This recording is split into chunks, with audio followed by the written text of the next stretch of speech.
Hello प्यारे बच्चों, आपकी बुक में ये जो चैप्टर है नसरुद्दीन्स एम, इसकी हम आज वर्ड मीनिंग सारी एक्सरसाइजेस करने जा रहे हैं। और कुछ भी स्टार्ट करने से पहले मैं ये बता देती हूँ कि ये वाला वीडियो जो है वो जाएगा आपका मेड फॉर किड्स में, तो आप इसके नीचे ना कमेंट नहीं कर पाओगे, तो इसलिए मैं आपको ना व्हाट्सएप नंबर दे दूंगी अपना इस वीडियो में। तो अगर आपने मेरे से कुछ पूछना है, मुझे बताना है, कुछ डिस्कस करना है, तो आप मेरे व्हाट्सएप पे मुझे व्हाट्सएप कर सकते हो। सिर्फ व्हाट्सएप करना, प्लीज कॉल मत करना उस नंबर पे बिल्कुल भी, और क्योंकि मैं उठाऊंगी नहीं कोई भी कॉल आपकी, बस उस पर मैसेज करना, व्हाट्सएप करना, ठीक है। इन केस अगर आपको कोई दिक्कत आती है, वैसे मुझे नहीं लगता कि आपको कोई दिक्कत आएगी जब मैं आपको ये सारा करवा दूंगी, फिर भी अगर कोई दिक्कत है, कुछ भी है। और वैसे मेरे चैनल पर बहुत सारी ऐसी वीडियोज हैं जो मेड फॉर किड्स नहीं है, वहां जाकर आप कमेंट कर सकते हो, बता सकते हो, मुझे कुछ पूछ सकते हो, डिस्कस कर सकते हो, ठीक है। तो चलो, आपके पास दो ऑप्शन है मेरे से बात करने के, तो चलिए अब स्टार्ट करते हैं। हम सबसे पहले इसके हैं न्यू वर्ड्स, ये न्यू वर्ड्स है ना, इनसे हम स्टार्ट करते हैं। ये 7 न्यू वर्ड्स हैं, इनको मैंने अपनी नोटबुक में लिख लिया, और इसमें क्या किया मैंने, इंग्लिश और हिंदी दोनों में इनके मीनिंग्स आपके लिए लिखे हैं, ठीक है। Word meaning in Hindi, meaning in English, ठीक है। फर्स्ट वर्ड है चैटिंग। चैटिंग जो है उसका मतलब होता है हिंदी में बातें करना, और इंग्लिश में उसका मीनिंग होता है to talk in a friendly way to somebody. Friendly way में किसी से अगर हम बात करते हैं तो उसको हम चैटिंग बोलते हैं, या फिर हम इसको बोल सकते हैं टॉकिंग इनफॉर्मली।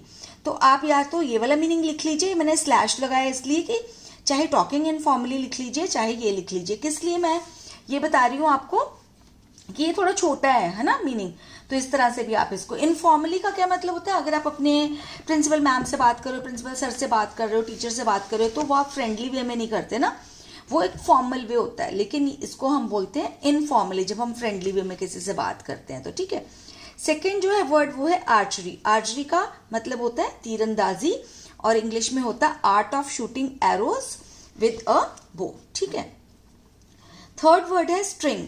स्ट्रिंग का मतलब होता है डोरी हिंदी में, और जो इंग्लिश में उसका मतलब होता है long thin material used for tying things together. मतलब एक लंबा और पतला मटेरियल जो कि चीजों को बांधने के काम आता है, उसको बोलते हैं स्ट्रिंग। आई होप आपको पता होगा कि डोरी किसको बोलते हैं, ठीक है। नेक्स्ट है टारगेट। टारगेट का मतलब होता है लक्ष्य, लक्ष्य, और ये जो है अ गोल टू बी अचीव्ड, मतलब एक ऐसा गोल जो हमने अचीव करना है, जो हमने पाना है, उसको हम बोलते हैं टारगेट, उसको हम बोलते हैं लक्ष्य, ठीक है। नेक्स्ट है डिफेंडिंग। डिफेंडिंग का मतलब होता है बचाना, और इंग्लिश में उसका मतलब होता है प्रोटेक्टिंग। मैंने ये सारे मीनिंग्स आपको जब लेसन रीड करवाया था ना, तो आपको सब बता दिया। आई होप आपने वो वाली वीडियो देख ली होगी इससे पहले वाली, जिसमें मैंने पूरी चैप्टर की हिंदी आपको अच्छे से बताई है। नहीं आपने देखा तो आज देख लेना, ठीक है। नेक्स्ट है अमेजमेंट। अमेजमेंट का मतलब होता है हिंदी में हैरानी, और इंग्लिश में होता है feeling of great surprise. Surprise का मतलब हैरानी होता है ना। नेक्स्ट वर्ड जो है वो है ट्रायम्फेंटली। ट्रायम्फेंटली का मतलब होता है विजयी भाव से, या फिर उसका इंग्लिश में बोलते हैं विक्टोरियसली, या फिर हैप्पीली एंड प्राउडली। मतलब और लिख दिया मैंने कि चाहे आप ये मीनिंग लिख लीजिए, चाहे आप ये वाला मीनिंग लिख लीजिए, ठीक है। चलो आगे क्या है, आगे यही है रीडिंग इज फन। मैं आपको दिखा भी देती हूँ आपके बुक में। नेक्स्ट पेज पे आपकी एक्सरसाइज रीडिंग इज फन, तो इसमें 4 क्वेश्चन है, इनके आंसर्स मैं आपको बता रही हूँ, ठीक है। फर्स्ट क्वेश्चन जो है वो ये है, what did Nasruddin boast about. जो है वो किस बात की डींग मारता था, किस बात की डींग मारता था, आपको पता है ना। Nasruddin boasted about his skill in archery. तीरंदाजी में जो उसकी स्किल है, उसका जो हुनर है, उसके लिए वो बोस्ट करता था, डींगे मारता था, ठीक है। नेक्स्ट है, why did Nasruddin take someone else name each time he miss the target. जब वो टारगेट उसने मिस किया है, होप आपने लेसन पढ़ लिया होगा, है ना।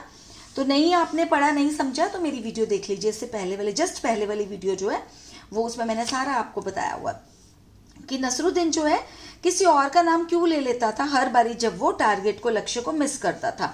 इसके ना मैंने 2 आंसर लिखे हैं, एक तो मैंने ये थोड़ा सा बड़ा लिखा है और एक मैंने छोटा लिखा है। तो आप छोटा भी लिखेंगे तो भी वो बिल्कुल ठीक आंसर रहेगा, बट मैं आपको दोनों पढ़ के बता देती हूँ, जो आपको ठीक लगता है वो आप लिख लीजिए, वही आप लर्न कर लेना, ठीक है। Nasruddin took someone else name each time he miss the target to defend himself. देखो क्या है, सारा वैसे हमने क्वेश्चन में से लिया है, सारा यहाँ तक सिर्फ सारा क्वेश्चन में से, सिर्फ आपने टू डिफेंड हिमसेल्फ अपनी तरफ से लिखना है, ठीक है। तो नसरुद्दीन टुक, टेक की बजाय आ जाएगा took someone else name each time he miss the target, ठीक है। सो वो टारगेट क्या अपने आप को बचाने के लिए करता था, ठीक है। या फिर आप इसको कर सकते हो he did this to defend himself, उसने ये सब इसलिए किया अपने आप को बचाने के लिए। ठीक है, नेक्स्ट क्वेश्चन है why did Nasruddin say it was my aim the third time. Nasruddin ने थर्ड टाइम क्यों बोला कि इट वॉज माई एम, कि इट वॉज माई एम क्यों बोला। ठीक है, he said this to boast about his skill in archery, उसने इसलिए किया अपनी आर्चरी में तीरंदाजी की स्किल के लिए, डींग मारने के लिए उसने कहा कि ये जो है मेरा एम था, ये मेरा लक्ष्य था जो मैंने किया, मेरे फ्रेंड का या किसी और का नहीं था। ठीक है, लास्ट क्वेश्चन है फोर्थ वन, वो ये do you think Nasruddin was good at archery, आपको क्या लगता है कि नसरुद्दीन जो है वो आर्चरी में तीरंदाजी में अच्छा था? नहीं अच्छा था, कहाँ अच्छा था, है ना। Nasruddin was not at all good at archery, जो नसरुद्दीन था वो आर्चरी में तीरंदाजी में अच्छा नहीं था, तो ये इसका आंसर होगा। चलो नेक्स्ट देखते हैं read and enjoy. Read and enjoy मतलब एक स्टोरी टाइप से दी हुई है इन्होंने नसरुद्दीन होजा को लेकर। तो नसरुद्दीन होजा जो है ये पूरा नाम है इनका। तो one day the king forced Nasruddin Hoja to go on a hunt with him, एक दिन जो राजा है उसने फोर्स किया, जबरदस्ती की नसरुद्दीन होजा को कि तुम भी मेरे साथ शिकार पर चलो। When the hunting party returned in the evening, जब हंटिंग पार्टी वापस आई तो नसरुद्दीन ने कहा इट वॉज वंडरफुल, मतलब राजा को या अपने किसी फ्रेंड को, क्योंकि और भी बहुत सारे लोग गए थे ना हंटिंग पे, ये नहीं है कि सिर्फ नसरुद्दीन होजा और किंग ही गए थे, और भी लोग गए थे। ठीक है, तो उन्होंने बोला कि इट वॉज वंडरफुल, किसी को बोला, फ्रेंड को या मतलब किंग को, ये क्लियर नहीं है। हाउ डिड द हंट गो, तो उन्होंने पूछा कि कैसा, जो फ्रेंड था पूछा उन्होंने कैसा गया शिकार तुम्हारा। ठीक है, या फिर ये ऐसा कोई फ्रेंड होगा जो वहां पर साथ में नहीं गया तो उसको ये बता रहे हैं, है ना, इस तरह से भी हो सकता है, क्लियर नहीं है, बट ये एक तरह से कोई उनका कंपेनियन ही है। तो उन्होंने कहा did you kill any animal, कि तुमने क्या किसी शिकार को मारा, तो उन्होंने बोला नो। तो did you chase any animal, क्या तुमने किसी पशु का, किसी शिकार का पीछा किया, चेज होता है पीछा करना, तो नसरुद्दीन होजा ने बोला नो। चलो आगे चलते हैं, उन्होंने पूछा did you see any animal, क्या तुमने किसी एनिमल को देखा, किसी पशु को देखा, किसी शिकार को देखा, उन्होंने बोला नो। तो फिर उन्होंने देन व्हाई डू यू से द हंट वाज वंडरफुल, तो ऐसा क्यों बोल रहे हो कि हंट वंडरफुल था, बहुत ही अच्छा था। तो देखिए क्या बोल रहे हैं Nasruddin, oh my dear when you go to hunt such dangerous animals, जब आप इस तरह के जो खतरनाक एनिमल्स होते हैं उनका जब शिकार करने के लिए निकलते हो, it is always marvellous not to come across on any, तो मतलब कि ये बहुत ही अच्छी बात होती है, बहुत ही वंडरफुल बात होती है, बहुत ही अच्छी बात ये होती है कि आप किसी डेंजरस एनिमल को देखो ही नहीं, मतलब उसके आसपास जो आपके फटके भी नहीं वो। तो ये है इस तरह से ये कहानी, आई होप आपको अच्छी लगी होगी। अब नेक्स्ट है बी अ नसरुद्दीन होजा योरसेल्फ, कि तुम नसरुद्दीन होजा बनो। कैसे देखते हैं कि कैसे कह रहे हैं, जैसे कि एक ओल्ड लेडी है, सीढ़ियाँ चढ़ रहे हैं और फिर ये गिर जाते हैं, तो फिर उसके बाद ये नसरुद्दीन होजा जो पूछते हैं आर यू हर्ट, ठीक है, कि आर यू हर्ट, क्या आपको चोट लगी है। नेचुरली चोट तो लगी होगी ना, एक अगर ओल्ड लेडी है वो सीढ़ियों से गिर जाती है तो चोट तो पक्का उनको लगी होगी, है ना। तो क्वेश्चन है what would you have done if your grand mother slipped, अगर आपकी दादी माँ गिर जाती तो आप क्या करते, आप यही सब पूछते दादी माँ चोट लगी क्या, नहीं ना, आप और भी बहुत कुछ करते हैं ना, आप क्या करते, ये करते ना, आई होप करते जरूर। I would have helped her to get up, मैं उनको उठने में हेल्प करता या फिर करती। I would have taken her to a doctor, मैं उनको डॉक्टर के पास लेकर जाता या जाती, है ना, इतना तो करते हैं ना आप, है ना। चलो नेक्स्ट चलते हैं, नेक्स्ट देखते हैं क्या है। नेक्स्ट है वर्ड बिल्डिंग। वर्ड बिल्डिंग में हमने क्या करना है, shoot the arrow and hit the target by matching the words with their correct meanings.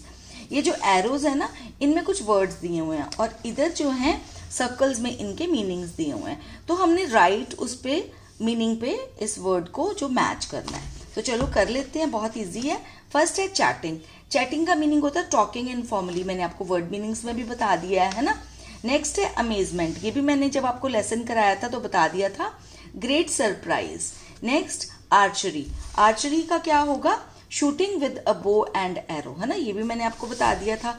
तो जब आप लेसन रीड अच्छे से करते हो ना बच्चों, तो आप ये सब चीज़ें एक्सरसाइजेस बहुत इजीली कर पाते हो। तो इसीलिए ये मत सोचा करो कि सीधा क्वेश्चन आंसर्स पे ही आ जाए। लेसन को रीड करो, समझो, हर वर्ड को समझो, और फिर आपको कोई भी क्वेश्चन आंसर, कोई भी एक्सरसाइज करनी डिफिकल्ट नहीं लगेगी, ठीक है।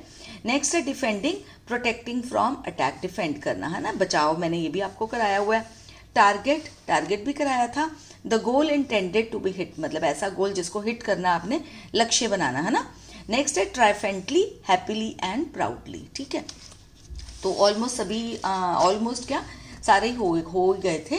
नेक्स्ट चलते हैं हम, ये वाला क्वेश्चन है replace the bold words. Bold words को क्या मतलब होता है, ये देखो, मतलब ये देखो, ये सिंपल लिखे हुए हैं ना, ये थोड़े थोड़े बड़े हैं, मोटे हैं, तो उनको बोलते हैं बोल्ड वर्ड्स, ठीक है। रीप्लेस द बोल्ड वर्ड या फिर words with a word from the quiver and re right the sentence. ये देखो, ये क्विवर होता है, ये जिसमें तीर रखते हैं ना हम, तो उसको बोलते हैं क्विवर। तो इस क्विवर में से हमने ढूंढने हैं, एक वर्ड ढूंढना है इन सब वर्ड्स के लिए, मतलब एक जो एक ये देखो ना, ये बोल्ड वर्ड्स हैं, है ना, तो इसके लिए एक वर्ड आना चाहिए। चलिए करते हैं। In no time she hit the object she aimed at. In no time मतलब बहुत ही जल्दी उसने हिट किया ऑब्जेक्ट को, जो एम करना था, जो लक्ष्य था। तो इसका होगा in no time she hit the target. तो ऑब्जेक्ट शी एम्ड एट के लिए टारगेट वर्ड सिर्फ अगर हम लिख देते हैं तो वो भी बिल्कुल वही मीनिंग देता है जो इतने सारे वर्ड्स देते हैं, टारगेट वर्ड भी वही मीनिंग देता है, ठीक है। नेक्स्ट है Nasruddin was surely not a good archer. Nasruddin जो है वो श्योरली एक अच्छा आर्चर नहीं था। तो उन्होंने क्या बोला, बोल्ड वर्ड या फिर वर्ड्स, है ना, तो दोनों ही है, वर्ड भी है वर्ड्स भी है, कहीं कहीं पर वर्ड है, कहीं कहीं पर वर्ड्स है, ठीक है। तो नसरुद्दीन वॉज सर्टेनली, तो श्योरली की बजाय सर्टेनली वर्ड भी अगर हम लिख देते हैं तो बिल्कुल वही मीनिंग देता है, not a good Archer. Next, the teacher said something about his good handwriting, he felt very happy. The teacher remarked on, ठीक है, तो रिमार्क्ड ऑन भी है ना क्वेर में, तो सेड समथिंग अबाउट की जगह अगर रिमार्क्ड ऑन लिख देते हो आप या फिर बोल देते हो तो वो भी बिल्कुल सेम मीनिंग देता है। The teacher remarked on his good handwriting, he felt very happy. Next है let's write, this is a picture of Rahul Gupta. ये जो पिक्चर है ये राहुल गुप्ता की है। यूजिंग द क्लूज गिवन, अगले पेज पे कुछ क्लूज दिए हुए हैं, कुछ हिंट्स दिए हुए हैं। Right paragraph about him in your notebook. आपने क्या लिखना है, पैराग्राफ लिखना है बच्चों, आपने लाइंस नहीं लिखनी है। ऐसा नहीं लिखा उन्होंने कि 5 लाइंस लिखो, 10 लाइन लिखो। पैराग्राफ में सेंटेंसेस तो होते ही हैं, लेकिन उनको इस तरह से नहीं लिखना आपने, ऐसे करके कि 1 2 नहीं, आपने क्या करना है, in the form of paragraph लिखना है। तो हम क्लूज देख लेते हैं, फिर मैं आपको पैराग्राफ करा देती हूँ, ठीक है। क्लूज क्या है, हिंट्स क्या है, Indian cricket 8 hours practises eats healthy food इकट्ठा, runs 2 kilometres every day and batsman. अब हमने क्या करना है, एक पैराग्राफ लिखना है, ठीक है। तो पैराग्राफ जो है मैंने यहाँ पर लिखा था रजिस्टर में, सो दैट कि कई बार ऐसे होता है ना, यहाँ पर मैं बड़ा बड़ा लिख लूँ ताकि आपको अच्छे से दिख जाए, तो आपको दिक्कत ना हो करने में, तो इसलिए तो मैंने ये लिखा है, आपको मैं करा देती हूँ। Rahul Gupta is a cricketer, he is a batsman in Indian cricket team, he runs for 8 hours every day, he practices for 8 hours every day, ठीक है। और उसके बाद राहुल ईट्स हेल्दी फूड। ये मैंने एक पैराग्राफ बना दिया, आप ये वाला जो चीज़ है इसको यहाँ पे लिख लीजिएगा, ठीक है। और अगर नोटबुक में मैम बोलती है लिखने के लिए तो नोटबुक में लिख लीजिएगा, ठीक है। नेक्स्ट हमारी एक्सरसाइज है, ये सारी एक्सरसाइजेस करनी बहुत ज़रूरी है। अगर आप एक स्टूडेंट हो अच्छे से समझना, अगर आप एक पेरेंट या टीचर हो तो आप ये एक्सरसाइजेस जो है ज़रूर करवाना बच्चों को, स्टूडेंट्स को, क्योंकि इससे जो है ना बच्चों की नॉलेज बढ़ती है और उनकी प्रैक्टिस होती है इंग्लिश बोलने और लिखने की। दिस इज़ राजीव्स फैमिली, ये जो है राजीव की फैमिली है। They are a healthy family, वो एक हेल्दी फैमिली है ये वाली। See what each one does to remain healthy, देखो क्या करता है हर कोई जो हेल्दी रहने के लिए। ये रहा राजीव, ठीक है, ये क्या कर रहा है, रन कर रहा है। सीता उसके सिस्टर है, स्किपिंग कर रही है। मदर योगा एक्सरसाइजेस कर रही हैं। ग्रैंड मदर जो है आई थिंक ये मिल्क पी रही हैं हेल्दी रहने के लिए। और उनके जो ग्रैंड पा है, दादा जो है वो वॉक कर रहे हैं, और फादर जो है वो वेट लिफ्टिंग कर रहे हैं, है ना। और हमने क्या करना है अब, यूज वर्ड्स एंड और बट, मतलब एंड वर्ड यूज करना है या फिर बट वर्ड यूज करना है, and make as many sentences as you can about Rajiv's family. और हमने सेंटेंसेस बनाने हैं, जितने भी सेंटेंसेस हम बना पाएंगे राजीव की फैमिली के बारे में। तो एग्जाम्पल दिया उन्होंने, grandpa and grandma get up early in the morning, यहाँ पे एंड लगा दिया। Grandpa is walking but Rajiv is jogging. Grandpa जो है वो वॉक कर रहे हैं, बट राजीव जो है, बट का क्या मतलब होता है, परंतु, पर, ठीक है। एंड का मतलब होता है और, ठीक है। बट राजीव जो है, पर राजीव जो है वो जॉगिंग कर रहा है। तो कुछ सेंटेंसेस मैंने बनाए हैं, आप ये वाले सेंटेंसेस बेशक लिख लीजिए, या अगर आप और भी कोई बना सकते हो तो बेशक बनाइए, ठीक है। Rajeev's parents do exercises to remain healthy. Rajeev के जो पेरेंट्स हैं, राजीव्स, आपको पता है ना ये अपॉस्ट्रोफी एस का क्या मतलब होता है, का के की। तो राजीव के पेरेंट्स जो है वो एक्सरसाइजेस करते हैं हेल्दी रहने के लिए। हिज फादर लिफ्ट्स वेट्स, उसके पापा जो है राजीव के फादर, वो वेट लिफ्ट करते हैं। But his mother does yoga, पर उनकी मम्मा जो है वो योगा करती हैं। हिज ग्रैंडफादर इज वॉकिंग, उसके ग्रैंडफादर वॉक कर रहे हैं।